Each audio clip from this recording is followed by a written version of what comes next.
Bonjour. Aujourd'hui, je vous fais une petite vidéo sur les trouvailles que j'ai fait cette fin de semaine. Ça leur a pas été beaucoup de trouvailles. En fait, si beaucoup, mais c'est pas beaucoup de choses différentes. Donc, ici, bon, si vous le savez, vous les connaissez, vous pouvez voir que ce sont des cassettes audio. Donc, j'en ai trouvé beaucoup, puis toute la pile que vous voyez là, ça m'a coûté 3$ et 30, je crois. C'était 5 sous de la cassette. Donc, c'était vraiment du vol pour ce prix. Toutes les cassettes que j'ai prises étaient des cassettes qui avaient l'air quand même de bonne qualité. Il y en a quelques-unes que j'ai prises parce que je vous expliquerai au fur et à mesure de la vidéo. Donc, on va commencer par celle-ci, puisque je l'ai dans la main. Donc, j'aime bien celle-ci, du moins son boîtier. Franchement, les boîtiers des cassettes auraient dû tous être comme ça. C'est facile à ranger, sortir. Pas de mécanismes qui peuvent se briser facilement ou qui peuvent s'ouvrir facilement et permettre d'échapper la cassette. Donc, je ne crois pas qu'il y a ce qu'il y a écrit là-dessus. Si on sent la cassette, on peut voir que c'est une Scotch. Je parle pas de l'alcool, mais de la compagnie Scotch de 3M. Donc c'est une cassette de 90 minutes. La bande est assez noire, comme vous pouvez le voir. Donc c'est probablement un type 1, mais d'assez bonne qualité. D'ailleurs, vous pouvez voir, je vais vous faire une comparaison. Si on prend une cassette normale, vous pouvez voir ici qu'on a un petit morceau de tissu, mais celui-ci sur une tige de métal en cuivre en dessous, si vous pouvez voir. Puis ça permet d'absorber les chocs. Mais cette cassette-ci, en fait, est tellement vieille qu'on n'a seulement qu'un bout de mousse qui a été collé sur la plaque de métal dans le fond. Donc voilà, c'est vraiment du très vieux. La cassette est scellée, je ne peux même pas l'ouvrir. Donc voilà. Ça ici, un aperçu de la boîte. Je vais retirer le papier parce que c'est pas ce qu'il y a à l'intérieur. Je vais vous montrer un petit aperçu tout de même. Voilà. Puis c'est une belle boîte. Franchement, j'apprécie bien.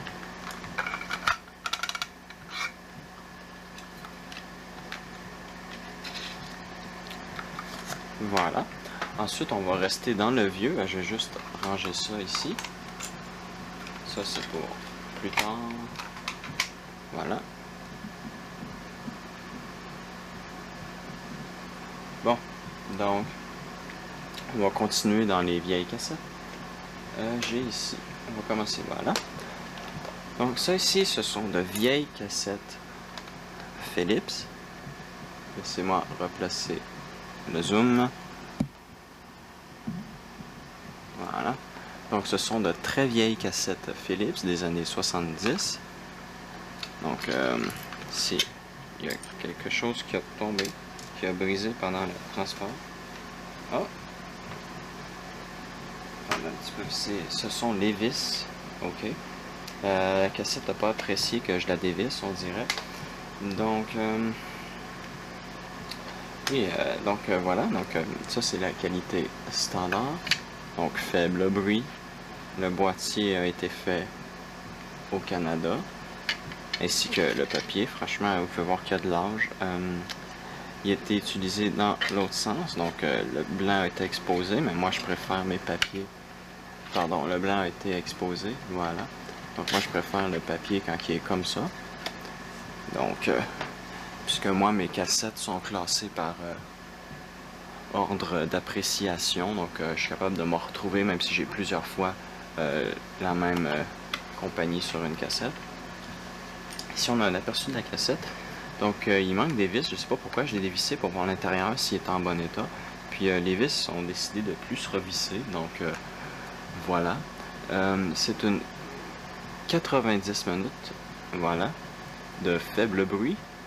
Donc, la bande n'est pas complètement brune. Donc, on peut voir déjà que c'est peut-être d'un peu mieux qualité comme ils le disent. Donc, voilà. Fabriqué au Canada, bien entendu. Donc on peut voir ici qu'on a le morceau de mousse ici avec le système d'absorption. Donc voilà. Ces boîtiers-là ont une petite encoche ici pour pouvoir bien garder le pouce dedans. Donc j'en ai pris 3 des comme ça. Donc c'est assez bien. Ça date tous des années 70. Et une autre, mais celle-ci est différente. Donc c'est une cassette de qualité supérieure. Ici on a un fini argenté. Je ne sais pas si vous pouvez bien le voir. Voilà. Donc qualité supérieure, faible bruit de 90 minutes elle aussi. On a à peu près les mêmes, la même disposition avec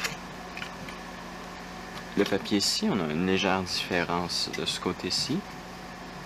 C'est quand même un très beau papier. La boîte est assez commune, franchement, il n'y a pas grand chose à en dire. Et la bande, ici, vous pouvez voir, bon, elle semble plus brune que l'autre, mais je sais pas, peut-être on sait l'utiliser de meilleures particules métalliques pour pouvoir avoir un meilleur son, mais ça, je ne le sais pas. On va continuer avec les vieilles cassettes. Donc, on reste toujours dans le Philips. Donc, est-ce que c'est ceci? Voilà. Donc, j'ai trouvé une deuxième 120 minutes. Donc, c'est ma deuxième cassette de 120 minutes. Ça aussi, je suis assez content. Donc, celle-ci aussi a l'ancienne technologie avec le morceau de mousse dans le fond. La bande est quand même très brune, comme vous pouvez voir. Donc, voilà. Du 120 minutes, on peut pas cracher là-dessus quand même. Ça, dans un répondeur, ça doit quand même être assez intéressant.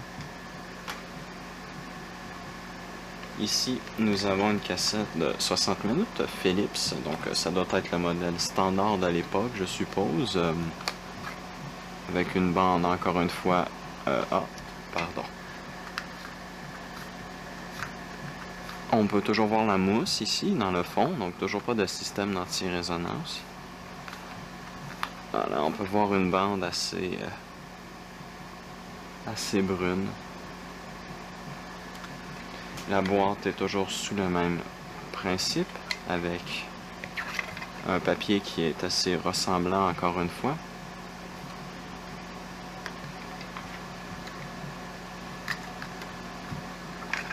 Et voilà. C'est tout pour celle-ci. Ensuite, on a un autre boîtier de C120. Malheureusement, c'est une 160 qui a à l'intérieur. Une 60, pardon. C'est une 60 qui est à l'intérieur. Donc, la même que celle que je vous ai montrée tantôt. Sauf que cette fois-ci, le papier est en meilleur état. On peut voir qu'il ne manque pas ce côté-ci.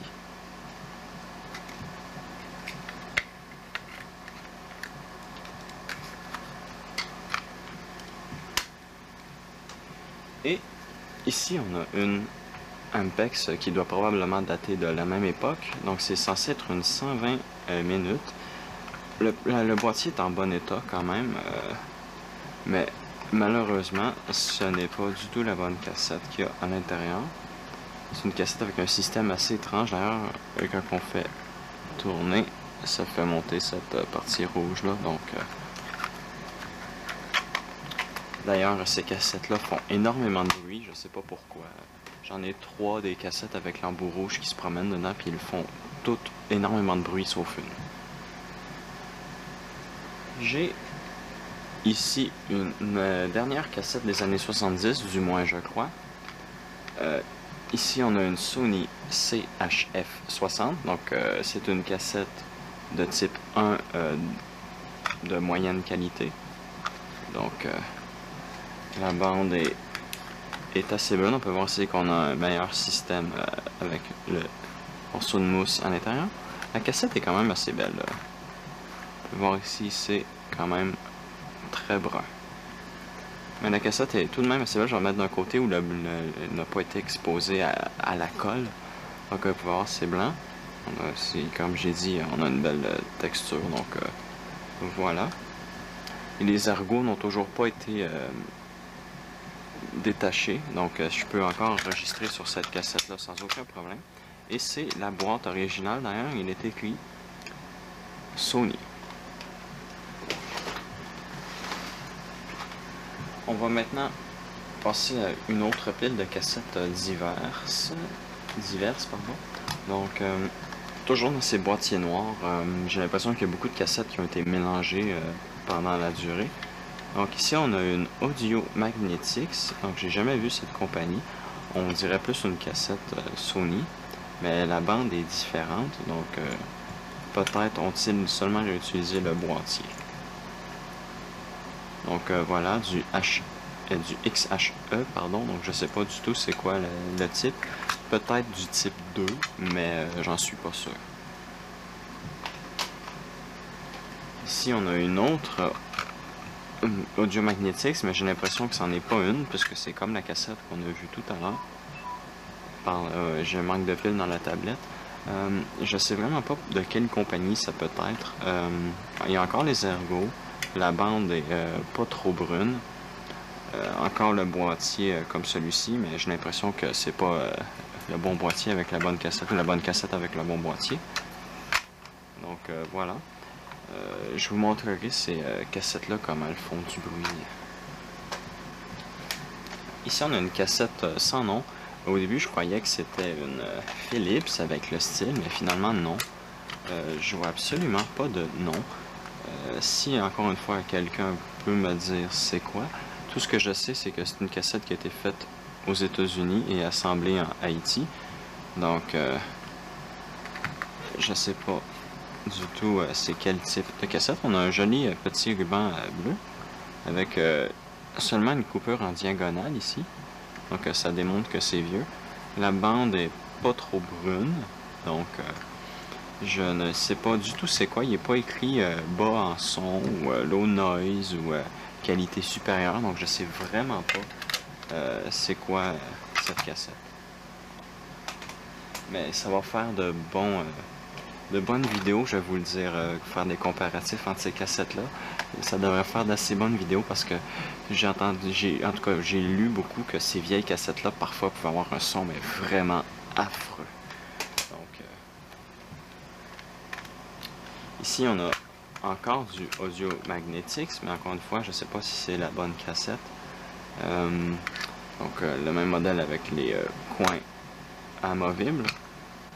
Encore une fois, dans un boîtier que j'ai l'impression qu'il n'appartient pas à la bonne cassette. Ici, je ne sais pas si c'est celle-ci. Ah, voilà, ok. On a du BASF de type tout à fait normal. Donc, vous pouvez voir qu'elle a eu de l'utilisation. Du 90 minutes. Encore une fois, on peut voir, comme je vous disais, de l'utilisation. Le morceau de mousse ici. Voilà. Vous pouvez voir, il y a des traces, beaucoup de traces en fait de fer à l'intérieur de la bande. Donc ça veut dire que la cassette a quand même eu une assez bonne utilisation. Un truc que je trouve bizarre des cassettes BASF, du moins celles que j'ai vues, c'est qu'on a des vis plates ici. J'ai remarqué la même chose sur la Philips ici. J'ai oublié de le mentionner d'ailleurs tout à l'heure. Donc, je sais pas si c'était un style qui était commun de mettre des vis plates ou si c'est juste pour faire comme à l'époque et utiliser des vis plates pour à peu près tout ce qui existait. Donc, on va voir la bande. Donc, on peut voir c'est quand même brun assez visible. Donc, ça doit être du type 1. Tout à fait commun, comme je le disais. Mais c'est du BASF, donc ça devrait au moins être quelque chose de potable. Je crois qu'il me reste peut-être une ou deux cassettes diverses. Non, bien. Donc, on va se remettre en focus. Ben, pas pour très longtemps. Donc, tout ce que vous voyez, ou peut-être une ou deux cassettes, ce sont toutes des cassettes TDK. Donc, tout ce que vous voyez ici, ce sont des cassettes TDK. elles aussi, je les ai eues toutes pour 5 cents chacune.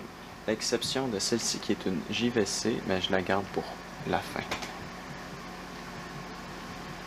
Donc, on se remet en focus. On va commencer par les standards. Donc, laissez-moi. Voilà. Même jusqu'à ici. Voilà. Donc,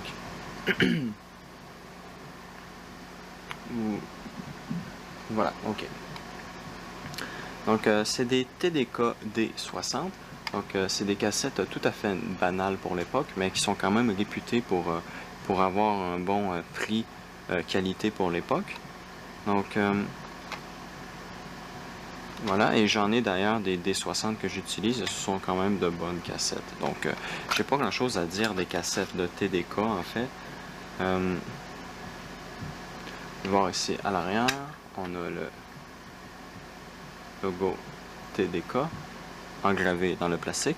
Je tiens à préciser que les dernières boîtes faites par TDK non plus, le logo engravé à l'intérieur. J'en ai d'ailleurs les derniers modèles qui ont été faits par TDK. Ici on a la cassette, donc on a une belle texture avec le collant qui imite la texture. Donc, pardon. Voilà, donc avec encore une fois engravé TDK ici. Les ergots n'ont pas été défaits sur celle-ci, mais beaucoup des TDK que j'ai, l'ergot a été défait. C'est la même chose pour l'autre côté. On a même le choix du Noise Reduction, ça j'aime bien ça. Donc voilà, c'est un beau petit boîtier qui est vraiment assez bien. Pour ce qui est de la boîte, c'est pas la meilleure décoration que j'ai vue. Les Sony HF des années 80 que j'ai préfère beaucoup mieux celle-ci. En fait, je vais vous en montrer une. Donc voilà, ça c'était de ce que je sais les concurrentes de celle-ci. Donc vous pouvez voir, ça a un style beaucoup plus joli.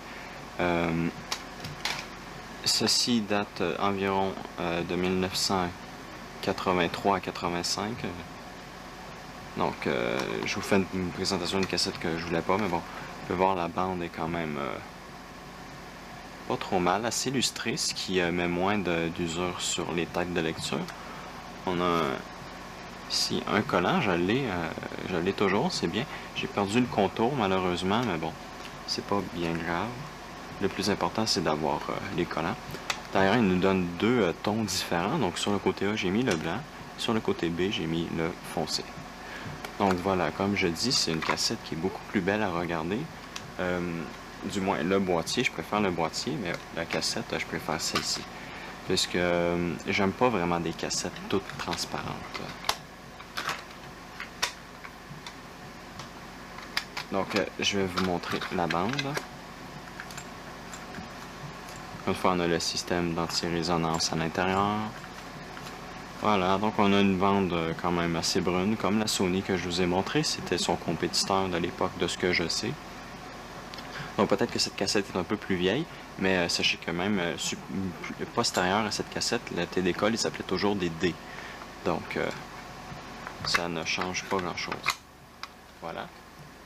Ici, on a une cassette qui est encore une fois pas dans son bon boîtier. Mais là, par exemple, on a des cassettes qui sont un peu moins vieilles.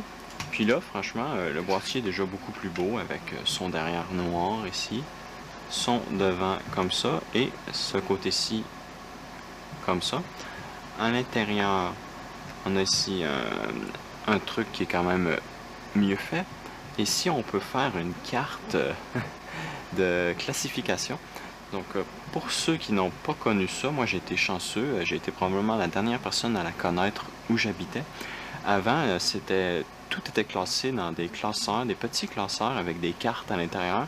Et chaque carte était numérotée de façon alphabétique ou numérique avec les informations du livre ou, dans ce cas-ci, des cassettes.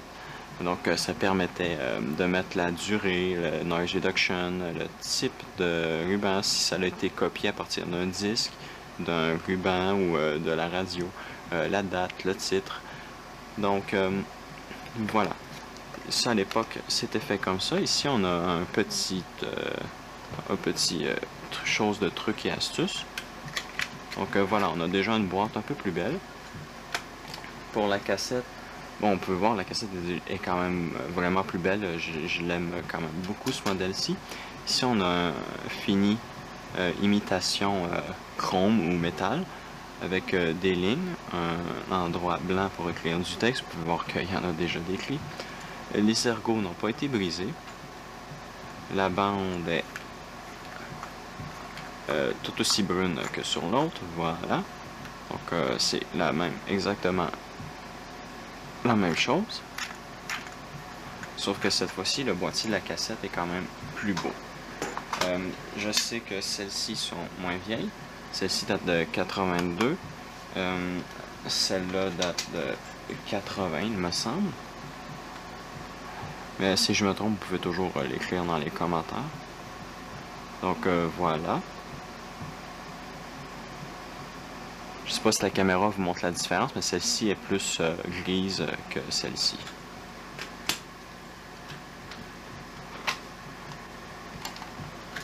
Donc voilà. Donc j'ai eu, les plus que j'ai eu, c'est des D60. Donc voilà, une autre D60 moins de la même époque que celle que je viens de vous montrer. Cette fois-ci dans son boîtier TDK.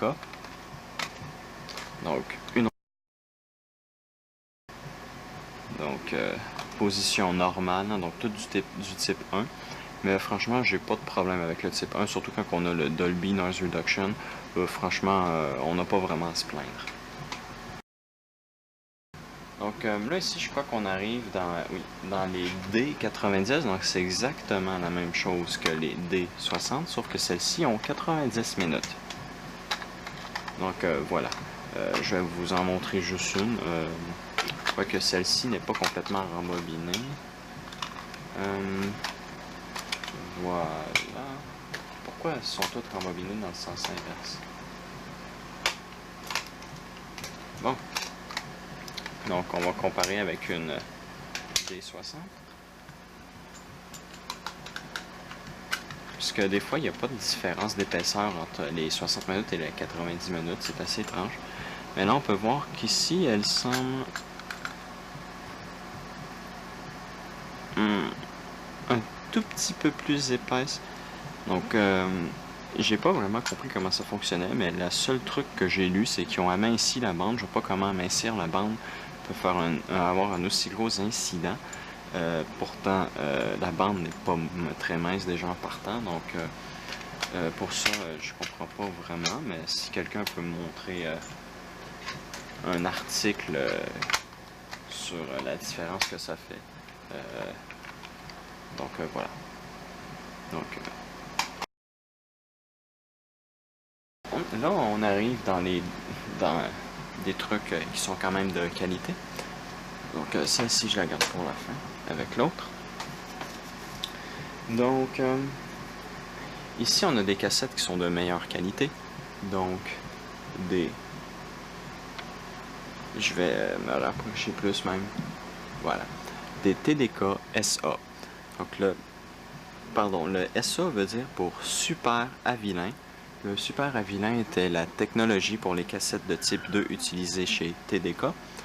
Donc, cette technologie est différente de l'original pour le type 2, qui est un mélange de cobalt et de fer, il me semble. TDK ont fait un autre mélange, je me souviens plus c'est quoi, mais je suis sûr qu'il y a l'article Wikipédia sur le Super Avilain. Et donc, ces cassettes-là sont de type 2, sont considérées comme très bonnes. Très peu de gens ont des choses à en redire de ces cassettes. Donc le boîtier est exactement le même que les autres, avec TDK inscrit dessus. Le papier est semblable à l'autre, sauf que on a du argenté pour avoir un effet de prestance, donc attraper l'œil du client pour pouvoir acheter son produit, donc 1982. Donc on peut voir l'intérieur ici, le dessus a été déchiré sur celle-ci, et je crois même que les ergots ont été détachés. Donc la cassette est quand même assez belle. Cette fois-ci, on a presque tout du plastique, la petite fenêtre ici, et le morceau de métal à l'avant. Franchement, cette cassette-là a beaucoup de style et j'apprécie ça.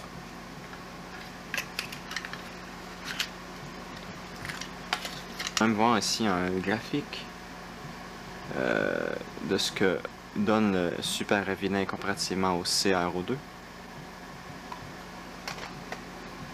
Le CRO2 c'est du chrome, celui à la base de chrome que je vous avais dit tout à l'heure, encore une fois.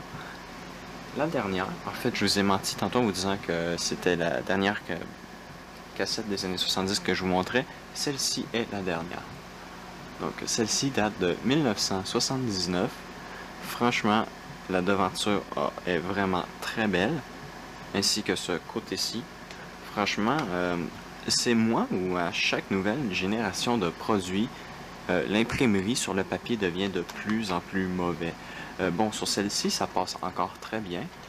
Franchement, j'ai pas grand chose à en redire, mais celle-ci a vraiment beaucoup plus de style. Donc, ici, on a le papier avec le copyright de 1979, donc il se pourrait peut-être que cette cassette a été faite en début 1980. Donc fait au Japon, bien entendu, avec du beau logo et ici une carte d'utilisation et des petites infos. J'avais oublié de vous montrer la bande, mais sur le SA, la bande est, en tout cas je crois, que je vous l'avais montré, la bande est plus noire. Je sais pas si vous voyez la différence. Donc voilà. Une autre très belle cassette. D'ailleurs, attendez un petit peu, je sais pas. Donc la cassette est quand même un peu moins jolie. On a la texture tout le tour, ainsi qu'un collant qui est quand même assez bien. Voilà, ici c'est pas utilisé, donc vous pouvez voir comment c'était quand même assez joli. Mais face à ces cassettes-ci, moi je dirais que celles-ci sont quand même beaucoup plus jolies. Mais qui aurait dû garder le style de celle-ci. Donc, on passe à d'autres cassettes. D'ailleurs, je crois que je vais en avoir d'autres à vous montrer, parce que c'est pas la première fois que j'achète des cassettes sans vous les montrer. Donc, je crois que je vais vous les montrer les autres, tant qu'à y être. Donc, ici, j'ai une cassette encore scellée, TDK SA60, tout comme l'autre, copyright de 1982, juste ici. Donc voilà, une super belle cassette encore scellée. D'ailleurs, j'en ai une autre que je vais vous montrer. Voilà, donc celle-ci date de 1985, donc on est un petit peu plus loin, 3 ans. Et vous pouvez voir, on a quand même une assez belle différence. Donc là, ici, on a vraiment une très jolie cassette. Avec un très joli boîtier. Donc elle aussi est encore scellée, ça j'aime bien. Donc j'ai une SA60 et une SA90. Oups, pardon, vous ne voyez rien. Une SA60 et une SA90 d'encore scellée. Donc voilà, j'apprécie assez ça. Et la dernière cassette, donc à l'arrière j'ai des VHS, je vais vous les montrer après. Donc ici nous avons une JVC de type métal. Donc voilà, c'est la première cassette que j'ai qui est de type métal. J'en ai une autre, mais elle est usée, donc je la considère plus vraiment. Celle-ci semble être en très bon état. Donc on a vraiment un très beau devant avec le métal fait en fini métal. Donc c'est pas le bon boîtier encore une fois. Je vais retirer la cassette. Donc vous pouvez voir quand même assez joli. Avec des instructions et des petites aides. Voilà. J'ai même encore le papier pour coller les textes.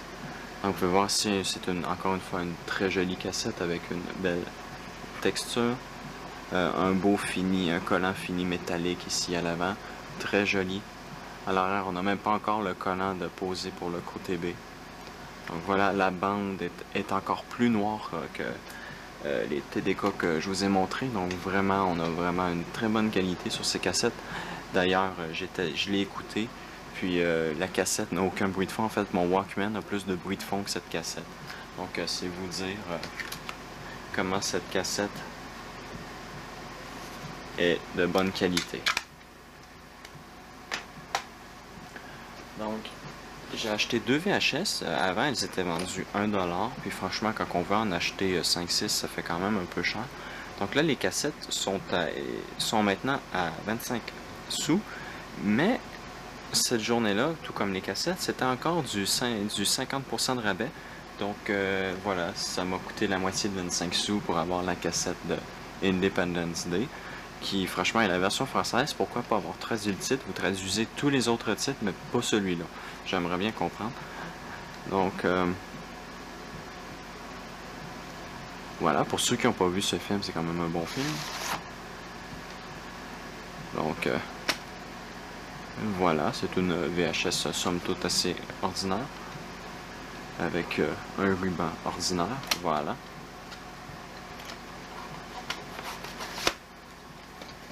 Et la dernière, voilà pourquoi je vous disais que je suis quand même assez déçu qu'il n'ait pas traduit celle-là. Ici j'ai le film Star Wars, mais lui-ci a été traduit, donc La Guerre des Étoiles, voilà, donc l'édition spéciale, avec une gravure THX numérique. Bon, c'est assez inutile parce qu'une cassette est analogique, donc vous auriez beau mettre le film en 4K sur un ordinateur puis le mettre en numérique autant que vous voulez, ça restera toujours numérique sur une VHS. Donc la réédition, malheureusement, avec les 3D tout pourris qui ont remplacé les effets spéciaux de l'époque. Mais au moins j'ai le film, c'est déjà ça. Vous pouvez voir ici. La devanture de la cassette est assez lourde quand même. Ça doit être le type de cassette avec un début ce qui montre un peu, ou à la fin ce qui montre un peu le making of, comme qu'ils disent. Donc celle-ci semble avoir des froissures au début de la bande, malheureusement, mais le reste semble assez correct. Donc voilà.